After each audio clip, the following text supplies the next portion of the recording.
निगरान वज़ीर आला पंजाब मोहसिन नकवी के चैनल का ब्लाइंड सवाल था। इसके बावजूद वडे मियाँ साहब इतने अहमक हैं कि पहले तो सोचते ही रहे, फिर नाजरीन ने एक बहुत बड़ी चवल मार दी कि मुल्क हवाओं में उड़ रहा होता। ये वीडियो देखें आप मेरे साथ, मैं आपके साथ ही देख रहा हूँ। ये वीडियो देखें। ये सब जिस बुलेट रफ्तार से इमरान खान को अदालती इंसाफ मिल रहा है, अगर इसका आधा भी 2017 में आपको मिल जाता तो फिर होते। मुल्क आज हवा में उड़ रहा होता। हवा से उड़ने का मतलब है बहुत तरक्की कर रहा होता और बड़ा खुशहाल होता।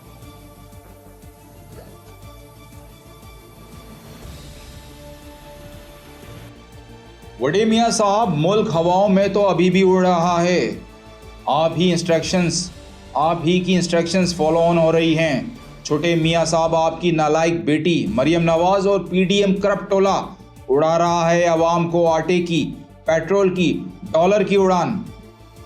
अब अल्लाह इस पटवारी कौम को हिदायत दे और वो वोट इमरान खान को दें और आप लोगों से हमारी जान छूटे।